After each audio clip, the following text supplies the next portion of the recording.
Hi, രാവിലെ തന്നെ ഞാനൊരു യാത്രയിലാണ്. കൃപാസനം പള്ളിയിലേക്കാട്ടോ പോകുന്നത്. കുറേ ദിവസമായി വീട്ടിലിങ്ങനെ ഇരിക്കുന്നതുകൊണ്ട് തന്നെ എന്താ പറയുക, ഒരു ഉണർവില്ല എന്ന് പറയില്ല, എനർജറ്റിക് അല്ല. അപ്പോൾ അതുകൊണ്ട് തന്നെ 2 ദിവസം മുന്നേ എടുത്താട്ടോ വീഡിയോ, കാരണം പോസ്റ്റ് ചെയ്യാനായിട്ട് ലേറ്റായിപ്പോയി ഞാൻ. അങ്ങനെ കൃപാസനം പള്ളിയിലെത്തി, മാതാവിനെ കണ്ടു, പ്രാർത്ഥിച്ചു, തിരിച്ചു പോന്നു. ഒരു പ്രത്യേകത തന്നെയാണ്. പോയി വരുമ്പോൾ മനസ്സിനൊക്കെ നമ്മളൊരു എന്താ പറയുക, വല്ലാത്തൊരു സന്തോഷം ഫീൽ ചെയ്യാറുണ്ട്. നമ്മുടെ മനസ്സിൻ്റെയൊക്കെ ഒരു ഭാരം കുറഞ്ഞതായിട്ട് ഫീൽ ചെയ്യും.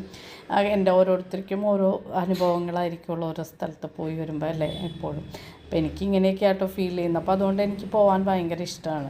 പിന്നെ തിരിച്ച് വരുന്ന വഴി വണ്ടി ഒന്ന് കംപ്ലൈൻ്റ് ആയി, വിശന്ന് കുടൽ കരിയുണ്ടായി. അപ്പോൾ സംസാരിൻ്റെ അടുത്ത് ഞാൻ പറഞ്ഞു, എനിക്കൊരു അവക്കാഡോ ഷേക്ക് ഒന്ന് വാങ്ങിത്തരാൻ പറഞ്ഞിട്ട് ഒരെണ്ണം വാങ്ങി. തണുപ്പായത് കാരണം ഒരെണ്ണം ഫുള്ള് കഴിച്ച് കഴിഞ്ഞാൽ അലർജറ്റിക് ആവും എനിക്ക്. അപ്പോൾ അതുകൊണ്ട് തന്നെ ഒരെണ്ണം വാങ്ങിയിട്ട് ഷെയർ ചെയ്ത് കഴിക്കുന്ന പരിപാടിയാണ് ഞങ്ങൾ.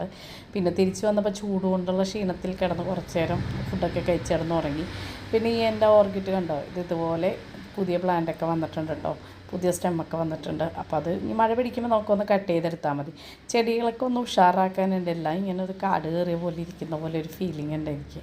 അപ്പോൾ എല്ലാം ഒന്ന് ചെയ്ത് നമുക്ക് അടിപൊളിയാക്കി എടുക്കണം എന്ന് വിചാരിക്കുന്നുണ്ട് മനസ്സിൽ. കണ്ടോ, എല്ലാം ഇങ്ങനെ പൊടി പിടിച്ച് എന്തൊക്കെയോ പോലെ. ഞാൻ കുറേ ദിവസമായില്ലേ നോക്കിയിട്ട്, അതുകൊണ്ടാണ്. മോൺസ്റ്റർ പ്ലാന്റ് നല്ല അടിപൊളിയായിട്ട് വളർന്നിട്ടുണ്ട് കേട്ടോ, ലീഫൊക്കെ നല്ല വലുതായിട്ട്. എൻ്റെ ഒരു ഡ്രീമായിരുന്നു ഈ ഒരു പ്ലാന്റ് ഇങ്ങനെ ചെയ്ത് നല്ല സെറ്റായിട്ട് വരണം എന്നുള്ളത്. അപ്പോൾ ഇതെൻ്റെ ഫ്രണ്ട് വിനിത എനിക്ക് ഗിഫ്റ്റ് ചെയ്തൊരു ചെടിയാണ് കേട്ടോ ഇത്. പിന്നെ വേപ്പൊക്കെ വെറുതെ ഇങ്ങനെ മുരണ്ട് പോയി. അപ്പോൾ ഇങ്ങനെ വൈകുന്നേരമായി കഴിഞ്ഞപ്പോഴത്തേക്ക് ഞാൻ പറഞ്ഞ അന്തോണീസ് പുണ്യാളുടെ പള്ളിയിൽ പോകാമെന്ന് വിചാരിച്ചു. അങ്ങനെ ഞങ്ങൾ പള്ളിയിലൊക്കെ പോയി ഒന്ന് ബ്രോഡ്വേക്ക് ഒന്ന് കറങ്ങി തിരിഞ്ഞൊക്കെ വന്നപ്പോഴത്തേക്കും നല്ല ലേറ്റ് ആയിട്ടുണ്ടായിട്ടോ. പിറ്റേ ദിവസം എനിക്ക് നല്ലൊരു പണിയുണ്ടായിരുന്നു, സാരികൾ ഉണക്കുക എന്നുള്ളത്. ഈ ചൂട് സമയത്താണ് നമ്മുടെ സാരികളൊക്കെ ഒന്ന് ഉണക്കിയെടുത്ത് മടക്കി വെച്ച് കഴിഞ്ഞാൽ നല്ലതാട്ടോ. അപ്പോൾ അങ്ങനെ അതൊക്കെ ഉണക്കാനായിട്ട് എല്ലാം വാരിയിട്ടു. പിന്നെ ടി വിയിൽ എന്തെങ്കിലും ഒരു പ്രോഗ്രാമും കൂടി വെച്ച് കഴിഞ്ഞാൽ നമുക്ക് തമാശ പരിപാടിയാണല്ലോ എനിക്ക് കൂടുതൽ ഇഷ്ടം. അപ്പോൾ അതൊക്കെ ഒന്ന് വെച്ച് കണ്ടിരുന്ന് കഴിയുമ്പോൾ തുണി മടക്കിയും കിട്ടും, അതുപോലെ തന്നെ നമ്മുടെ പണിയും ഒതുങ്ങും.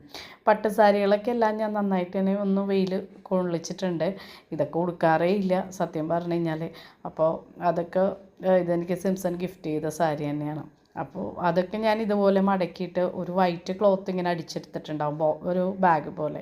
അതിനകത്തേക്കാണ് ഞാൻ ഇട്ട് വെക്കുന്നത് കേട്ടോ.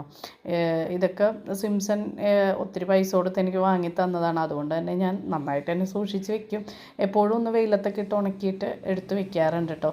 ഇതിപ്പോൾ ഏകദേശം 10 വർഷത്തിന് മേലായി സിംസൺ എനിക്ക് വാങ്ങി തന്നിട്ടുള്ളത്. പക്ഷെ ഇപ്പോഴും പുതിയതുപോലെ തന്നെ ഇരിക്കുക. ഇതെൻ്റെ വിൽപ്പാവ് സാരിയാണ് കേട്ടോ. എപ്പോഴും ഞാൻ സിംസണോട് പറഞ്ഞ് ഞാൻ തല്ലുപിടിക്കാറുണ്ട്, എനിക്ക് നല്ല സാരി വാങ്ങി തന്നില്ല. പക്ഷെ ഇപ്പോഴും അതിൻ്റെ കസവൊക്കെ അനങ്ങാതെ തന്നെ ഇരിക്കുന്നുണ്ട്. അത് ചിലവർക്കുണ്ടാവും അങ്ങനെ, എനിക്ക് ഇഷ്ടപ്പെട്ട സാരി വാങ്ങി തരാഞ്ഞുകൊണ്ട് എനിക്ക് എപ്പോഴും ഒരു പരിഭവമുണ്ട് മനസ്സിൽ. അതങ്ങനെ തന്നെ കിടക്കട്ടെ എന്ന് വിചാരിക്കും. ഇടയ്ക്കൊന്ന് തല്ലുപിടിക്കുമ്പോൾ എനിക്ക് നല്ല സാരി വാങ്ങി തന്നില്ല എന്ന് പറഞ്ഞ് ഒന്ന് തല്ലുപിടിക്കാമല്ലോ.